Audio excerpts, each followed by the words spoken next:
प्यारे विद्यार्थियों, आज कक्षा 10 गणित के प्रश्नों के हल देखने के लिए SR साइंस मैथ्स क्लासेज के यूट्यूब चैनल पर देखें।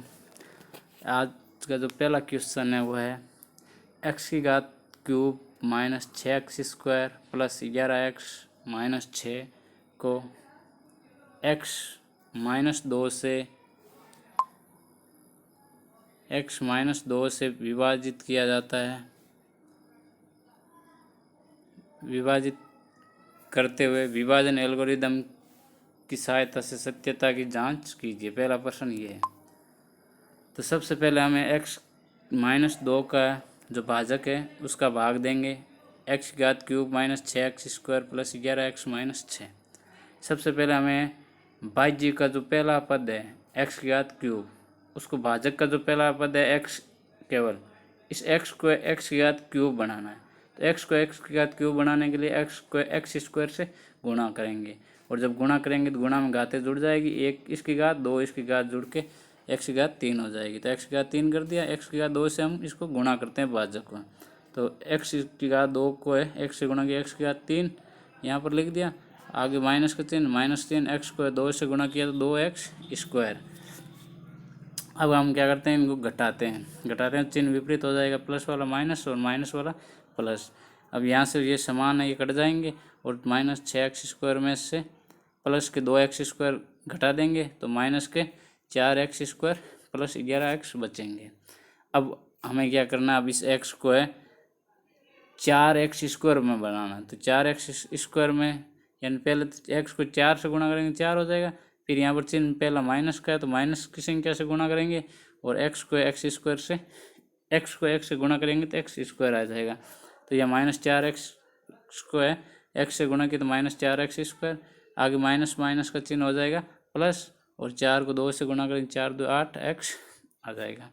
अब आगे इसको घटाते हैं, वापस घटाएंगे तो ये कट जाएंगे, 4x² से 4x² क्यों चिन्ह विपरीत हो जाएगा, और ये 18 प्लस के 11x में से माइनस के 8x घट जाएंगे।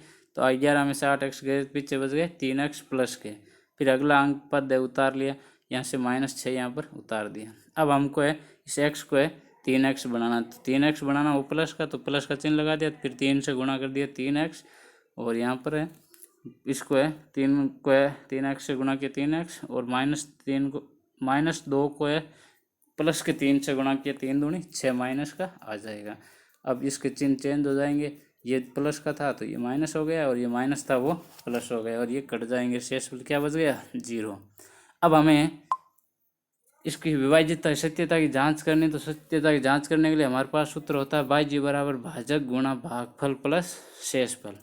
अब हमारे पास में जो भाजक है x -2 है, और भागफल जो आया वो है x की घात 2 माइनस 4x प्लस 3, और शेषफल है 0।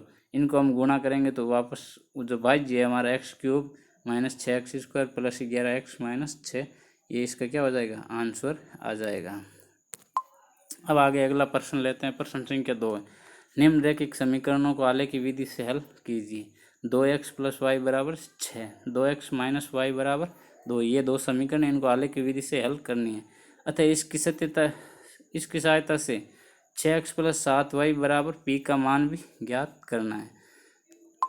ठीक है, तो हल करते हैं। सबसे पहले हम हल करेंगे। सर्वप्रथम 2x + y बराबर 6 समीकरण नंबर 1, और दूसरा समीकरण 2x - y बराबर 2 समीकरण नंबर इसको 2 दे दिया। आलेख की विधि से हल करते समय हमें ये ध्यान रखना है कि कोई से भी चाहे x का या y का दोनों में से एक का मान हमको अपनी इच्छा से मान कर लिखना है। तो यहाँ पर हम समीकरण 1 में y का मान रखते हैं, और माना y के बराबर हम 0 रखते हैं, तो x का मान क्या आता है, तो 2x + y की जगह मान रख दिया 0 बराबर 6, 2x बराबर 6, x बराबर 6/2 बराबर 3, पहला मान आ गया 3। अब दूसरे समीकरण में y बराबर 2 मान रखते हैं, तो x का मान आएगा 2x + y की जगह 2 रख दिया बराबर 6, 2x बराबर 6, ये प्लस का था पक्षांतरण किया तो माइनस के 2 हो गए, 2x बराबर 4, x बराबर 4/2 बराबर 2। पुनः समीकरण में y बराबर 4 रखते हैं, तो y बराबर 4 रख दी, 2x + 4 बराबर 6। अब हम 4 इधर प्लस के थे, इधर जाएंगे माइनस के, 2x बराबर 6 में से 4 गए, 2x बराबर 2/2 बराबर 1। इसी प्रकार समीकरण 2 में मान रखते हैं y बराबर 0 तो 2x माइनस 0 बराबर 2, 2x बराबर 2 और x बराबर 2/2 बराबर 1। y बराबर 2 रखने पर है 2x माइनस वाई बराबर 2, 2x माइनस 2 बराबर 2। ये माइनस का इधर जाएगा प्लस में हो जाएगा, 2 दूनी 4, 2x बराबर 4, x बराबर 4/2 बराबर 2। इसी प्रकार y बराबर 4 रखने पर 2x माइनस वाई बराबर 2, 2x माइनस 4 बराबर 2, 2x बराबर 4 और 2 कितने हो गए, 6 हो गए, और 2x बराबर 6 और x बराबर 6/2 बराबर 3। अब दोनों समीकरणों की सारणी बनाते हैं हम आगे। तो सारणी बनाते इस प्रकार समीकरण 1 से जो x और y का मान 0 रखा तब हमारे पास x का मान आया था 3, y का मान 2 रखा तब y का मान आया, x का मान आया 2, और y का मान जब 4 रखा तब x का मान हमारे पास आया 1। इसी प्रकार समीकरण 2 में हमने y बराबर 0 रखा तब मान आया 1, y बराबर मान रखा 2 तब मान आया 2, और 4 रखा तब मान आया 3। तो इस समीकरण का जो हल है वो एक हल है और उसका मान है 2। अब इसको हमें आलेख खींचते हैं, इस पर आलेख खींचते हैं। तो इस प्रकार से आलेख खींचेंगे तो पहले समीकरण के जो मान है वो 3 0 है, यानी x पहले मान x का है, ये x के और इनको 0 मूल बिंदु है वो 0 है, यहाँ पर दिया हुआ है 0 1 2 3 4, और इधर 1 2 3 4 y x है, ये प्लस में लिखा जाएगा। पहला 3 x 0 है, पहला मान x पर 3 है तो y पर मान है 0, तो x पर यहाँ पर कितना है 3 और y पर मान कितना है 0 के सीध में। अब दूसरा मान 2 पर 2, यानी ये 2 है और इस पर इसका भी 2 है, और तीसरा 1 पर 4। तो पहले समीकरण की ये लाइन है, ये लाइन है समीकरण नंबर 1 की, और ये लाइन है समीकरण नंबर 2 की। अब दूसरे में y का मान हमने 0 रखा तब x का मान आया 1, यानी x पर 1 है y पर 0 है। दूसरा y पर 2 है, x पर भी 2 है, और तीसरा x पर 3 और y पर 4 है। अब इन दोनों एक दूसरे को एक बिंदु पर प्रतिच्छेद करते हैं, वो मान है 2 2, यानी x पर भी 2 y पर भी 2, और इस प्रकार से ये हमारा प्रश्न हल हो गया। अब आगे प्रश्न संख्या 3 सिद्ध कीजिए कि रूट 1 प्लस कोस थीटा बटा 1 माइनस कोस थीटा बराबर cosec theta plus cot theta LHS बराबर RHS। इसको हमें सिद्ध करना है, यानी इस समीकरण को इस रूप में लाना है हमको। अब वो इसको लाने के लिए हमें जो जितने रास्ते हैं उन रास्तों को काम में लेना है। तो सबसे पहले हमें लेफ्ट साइड को राइट साइड में बदलना है, तो लेफ्ट साइड में चेंज करना है। तो सर्वप्रथम हम लेफ्ट साइड को यहाँ पर लिख लेते हैं कि वर्गमूल 1 प्लस कोस थीटा बटा 1 माइनस कोसेक थीटा। अब जो हर में जो संख्या लिखी हुई है ना 1 माइनस कोस थीटा, इसको है ऊपर नीचे दोनों तरफ गुणा कर लेते हैं, यानी किसी संख्या को अंश और हर में यदि समान संख्या से गुणा किया जाता है तो कोई फर्क नहीं पड़ता, लेकिन यहाँ पर हर का विपरीत चिन्ह से गुणा करना है। यहाँ हर का चिन्ह माइनस का है तो ऊपर नीचे हम प्लस का गुणा करना है। तो गुणा हम कर दिया, या माइनस के थे तो हमने इसको ऊपर भी प्लस का गुणा कर दिया, कोई फर्क नहीं पड़ा, ये दोनों कट जाएंगे, वापस मान 1 आ जाएगा। लेकिन हमें वहाँ तक पहुँचना है तो इसके लिए हमें इनको रखना है, इनको रखेंगे, इनको गुणा किया तो ये 1 प्लस कोस थीटा, और यहाँ पर भी 1 प्लस कोस थीटा, तो इसको कोष्टक में लिख दिया 1 प्लस कोस थीटा की घात 2 लगा दी, 12 वर्गमूल पूरे के हैं।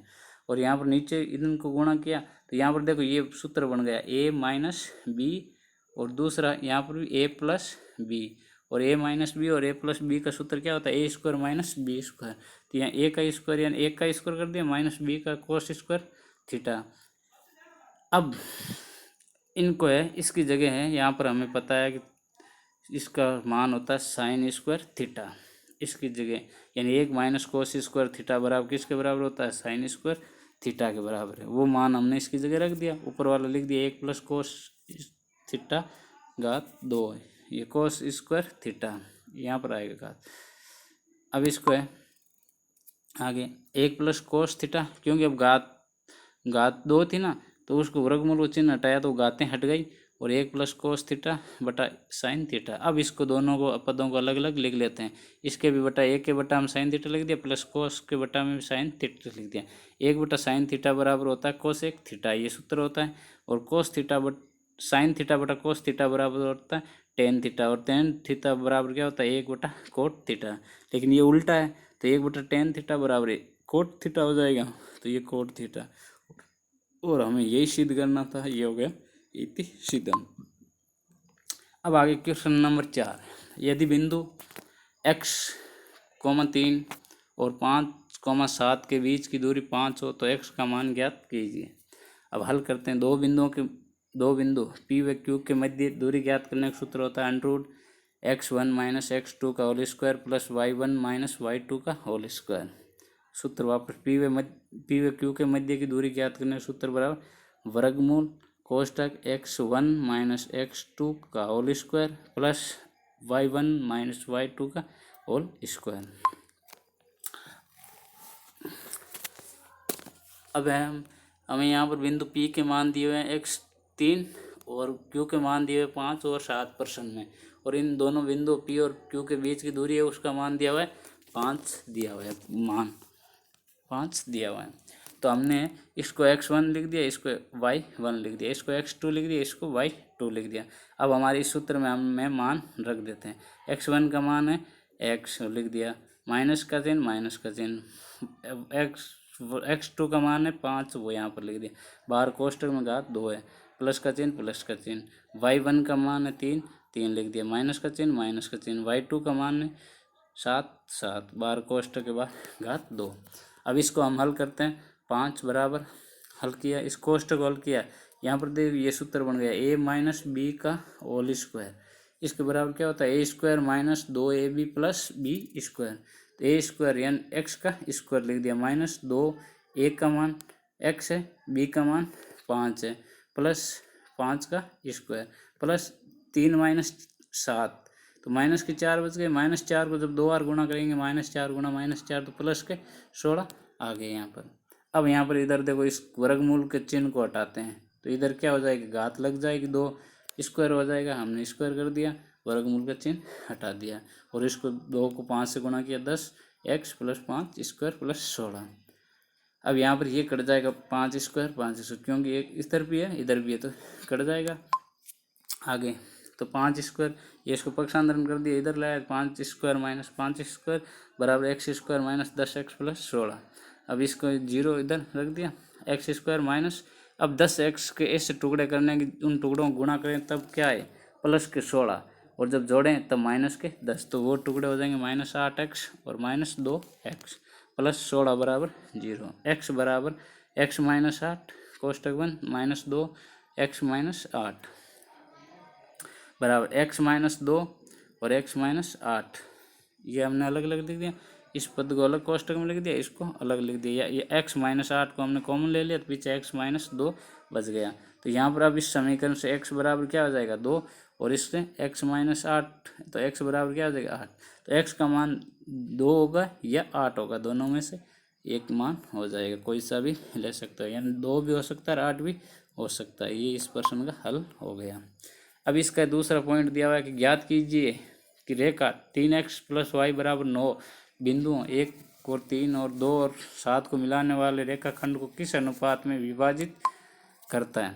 हल, अब हल ज्ञात करने यानी किसी भी बिंदु के मध्य बिंदु ज्ञात करने तो उसके लिए सूत्र होता है x बराबर m1 x2 plus m2 x1 बटा m1 प्लस m2। इसी प्रकार y बराबर m1 y2 plus m2 y1 बटा m1 प्लस m2 मान रखते हैं। तो अब हम संख्या रेखा खींचते हैं, ये संख्या रेखा है। अब इसको मान लो ए दे दिया बिंदु, इसको मान दे दिया बी, इनके मध्य बिंदु है उसको दे दिया पी।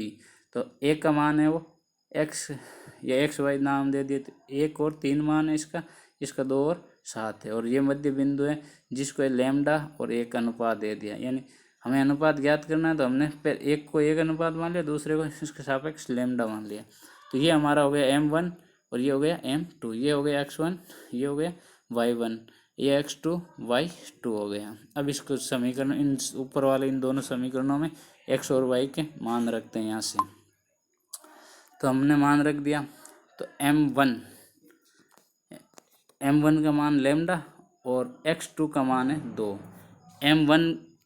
m2 का मान है 1 और x1 का मान है 1 बटा m1 प्लस m2। तो m1 ये हो गया लैम्डा और ये हो गया 1।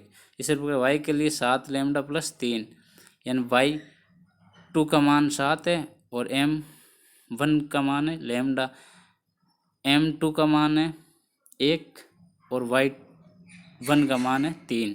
तो 1 को 3 से गुणा किया 3 और बट्टा में लैम्डा प्लस 1। अब दिया है 3x प्लस वाई बराबर 9। इस x की जगह हम ये मान रख देते हैं इस पद का, और y की जगह ये पूरा मान रख देते हैं। तो हमने रख दिया 3 को कोष्टक में बाहर लिख दिया, कोष्टक में ये लिख दिया, x की जगह ये मान लिख दिया 2 लैम्डा प्लस लैम्डा बटा लैम्डा प्लस 1, कोष्टक बंद, प्लस का चिन्ह, 7 लैम्डा प्लस 3 बटा लैम्डा प्लस 1, ये लिख दिया। अब हमें इसको हल करते हैं। 3 को 2 से गुणा किया 3 2 6 प्लस 3 को 1 से गुणा किया 3 बटा लैम्डा प्लस 1 और प्लस 7 लैम्डा प्लस 3 बटा लैम्डा प्लस 1, ये रख दिया। और इसके बराबर क्या है, ये 9 है। अब इसको आगे लेते हैं, ये बराबर में 9 लिख दिया, 6 लैम्डा प्लस 3 लेसे पे ले लिया, इनका लेसे पे लैम्डा प्लस 1 सेम ही आएगा तो इनको सेम लिख दिया। 7 6 lambda plus 3 plus 7 lambda plus 3, 6 7 13 lambda और 3 3 6 लैम्डा बराबर 9 कोष्टक लैम्डा प्लस 1। अब 13 लैम्डा प्लस 6 बराबर इस 9 को लैम्डा से 9 लैम्डा और प्लस 1 से गुणा हो गया 9, 13 लैम्डा माइनस ये प्लस इधर ले आए, 9 लैम्डा को इधर ले आए, माइनस के 9 लैम्डा बराबर 9 बटा 9 माइनस 6। अब 9 13 में से 9 गए तो पीछे बच गए 4 लैम्डा और 9 में से 6 गए तो पीछे बचे 3, तो लैम्डा बराबर क्या हो जाएगा 3 और ये लैम्डा गुणा में 4, ये इधर आ जाएगा भाग में 3 बटा 4। अब इस लैम्डा के बट्टा में हमने लिख दिया 1, तो लैम्डा के बराबर क्या आ गया 3 और 1 के बराबर क्या आ गया 4, तो इसका अनुपात हो गया लैम्डा अनुपात 1। तो लैम्डा का मान 3 है और 1 का मान कितना है 4। तो इस प्रकार से इस प्रश्न का ये हल हो जाएगा, यानी वो बिंदु है 3:4 में विभाजित करेगा, पी बिंदु है वो उस रेखा को 3:4 में बांटेगा। अगला प्रश्न है, दी गई आकृति में वो एक वृत्त का केंद्र है जिसके वाई बिंदु सी से वृत्त पर 2 स्पर्श रेखाएं सी ए और सी बी खींची गई है। तो एक वृत्त का केंद्र बिंदु ओ है ये, और इस पर 2 स्पर्श रेखाएं, एक तो सी ए और दूसरी सी बी स्पर्श रेखा खींची गई है। तो सिद्ध कीजिए ए ओ बी ये कोण ए सी बी ये संपूरक है, यानी ये दोनों कोण क्या है संपूरक। संपूरक कोण किसे कहते हैं, संपूरक कोण वे कोण जिन दो कोणों का योग यदि 180 डिग्री होता है तो वो कोण आपस में संपूरक कोण कहलाते हैं, और जिन दो कोणों का योग यदि 90 डिग्री होता है ये समकोण होता है उनको कहते हैं पूरक कोण। तो अब हमें किसको संपूरक कोण हल करना है। अब हम जानते हैं, अब देखो आगे प्रश्न कि सिद्ध करना है कोण ए ओ बी प्लस ए सी बी बराबर 180 डिग्री यानी संपूरक कोण है, ये सिद्ध करना है। दिया हुआ है कि सी ए और सी बी स्पर्श रेखाएं हैं। अब हम जानते हैं कि वृत्त की स्पर्श रेखाओं पर को यदि वृत्त के केंद्र बिंदु से मिलाएंगे तो वो मिलाने वाली रेखा उस स्पर्श रेखा पर क्या होगी लंब होगी, और जो रेखा स्पर्श रेखा पर किसी रेखा पर लंब होती है वो 90 डिग्री कोण बनाती है। तो यहाँ कोण ओ ए सी और कोण ओ बी सी, ओ ए सी यानी कोण ओ ए सी ये कोण और ओ ये ओ कोण, ये कोण हो गए 90 डिग्री के, दोनों 90 डिग्री हो गए। यहाँ ए ओ बी सी एक चतुर्भुज बन रहा है, अब इसमें एक ये चतुर्भुज बन रहा है ओ ए सी बी या ए ओ बी सी चतुर्भुज है। चतुर्भुज के चारों कोणों का योग कितना होता है 360 डिग्री। अब 360 में से ये दो 90 डिग्री दिए हुए हैं और ये दो कोण मान आ जाएगा। तो अब इसको आप आगे चतुर्भुज है तो कोण ओ ए सी प्लस कोण ओ बी सी प्लस कोण ए ओ बी प्लस कोण ए सी बी बराबर 360 डिग्री चारों, इन दोनों कोणों का योग 90 है। तो पीछे दो कोण बचे हैं, दो ए ओ बी और कोण ए सी बी, इनके मान ज्ञात करते हैं। तो इनको दो कोणों को पक्षांतरण कर देते हैं तो 180 डिग्री इधर आ जाएगा। 360 में से 180 घट गए तो पीछे क्या बच गई 180 डिग्री। तो कोण ए ओ बी और कोण ए सी बी ये हो गए 180 डिग्री, और 180 डिग्री जिन दो कोणों का योग होता है उसको हम उन दोनों कोणों को हम संपूरक कोण कहते हैं। ये हो गया इति सिद्धम। अब अगला प्रश्न संख्या है 6 कि माध्य और बहुलक ज्ञात करना है। हमारे को यहाँ पर एक सारणी दी हुई है, ये प्राप्तांक दिए हुए हैं 20 से 30, 30 से 40, 40 से 50, 50 से 60, 60 से 70। छात्रों की संख्या दी हुई है कि 20 से 30 नंबर अंक प्राप्त करने वाले 4 है, 30 से 40 अंक प्राप्त करने वाले 28 हैं, 40 से 50 के 42 हैं और 50 से 60 के 20 हैं और 60 से 70 के 6। इन सब को हमने जोड़ लिया सिग्मा एफ एक्स, ये है बारंबारता है। ये क्या है छात्रों की संख्या क्या है बारंबारता, और सबसे ज़्यादा संख्या जिसकी है उसको है F1 कहते हैं। सबसे ज़्यादा बारंबारता वाला पद को क्या कहेंगे? F1। इससे पहले वाले पद को कहेंगे F0। इसके बाद वाले पद को कहेंगे F2। ये हो गया F2 20। तो F0 का मान 28, F1 का मान 42, F2 का मान 2। और सबसे अधिक बारंबारता वाले वर्ग की निम्नतम सीमा L, ये है 40, जो L वर्ग की निम्न सीमा कहलाती है। वर्ग अंतराल दोनों के बीच में अंतराल जिसको H कहते हैं, वर्ग अंतराल का मान है 20 और 30 के बीच का अंतराल है वो 10 है। अब इसके ये x है वो इसका क्या है? मध्य मान। x है वो क्या है? मध्य मान, यानी मध्य मान को x से दर्शाया जाता है। मध्य मान है दोनों के योग का में 2 का भाग दे दो, यानी 20 और 30, 50 में 2 का भाग दिया 25, या दोनों के बीच की संख्या। 30 40 70, 70 का आधा 35, 40 50 90 का आधा 45, 50 60 55, 60 70 130 और 65 इसका आधा हो गया। अब है Fx, यानी इन दोनों का गुणा। ये F तो ये है और x ये, इन दोनों गुणा। 25 को 4 से गुणा किया 100, 28 को 35 से गुणा किया 980, 42 को 45 से गुणा किया तो 1890, 20 को 55 से गुणा किया तो 1100, और 6 को 65 से गुणा किया तो 390। और जब इनको जोड़ते हैं सबको तो ये हो गई 460 और ये हो गए 100। तो माध्य बराबर क्या होता है? सिग्मा Fx बटा सिग्मा F। तो सिग्मा Fx यानी वो गुणा का मान 4460 और बट्टा 100 बराबर 44.60। ये क्या हो गया? माध्य हो गया। अब बहुलक, बहुलक का सूत्र होता है L plus कोष्टक F1 minus F0 बटा दो कोष्टक F1 minus F0 plus F2 गुणा H। अब वर्ग की निम्न सीमा, निम्न सीमा मैंने बताई थी 40 है। बहुलक वर्ग की बतानी, नीचे वाली सीमा 40 है। F1 का मान है सर्वाधिक बारंबारता 42 F1। F2 का मान उसके बाद वाले F1 के नीचे वाला पद उसका मान 20 और F0 उससे पहले वाला 28। वर्ग अंतराल 10 है जिसको H के द्वारा दर्शाया जाता है। अब यहाँ पर इस सूत्र मान रख दिया 40 प्लस 42 माइनस 28, 2 कोष्टक 42 माइनस 28 माइनस 20 गुणा 10। SR science math classes. इसको आगे हल करते हैं। 40 ऊपर वो घटाए, ऊपर घटाए 42 में से 28 गए 14 बच गए, और 42 को 2 से गुणा कर दिया 84, 28 और 20 48 और गुणा 10 14 बटा 84 में से 48 घटाएंगे 36 बच जाएगा। 14 को 10 से गुणा किया 140, 40 प्लस 140 बटा 36, 40 प्लस 3.89 43.89 इस प्रश्न के आंसर हो गया। तो विद्यार्थियों, आपको ये आज का जो टॉपिक है कैसा लगा, इसके बारे में अपनी राय ज़रूर कमेंट बॉक्स में बताएं। चैनल को लाइक करें, सब्सक्राइब करें और कमेंट करें और अपनी राय ज़रूर दें।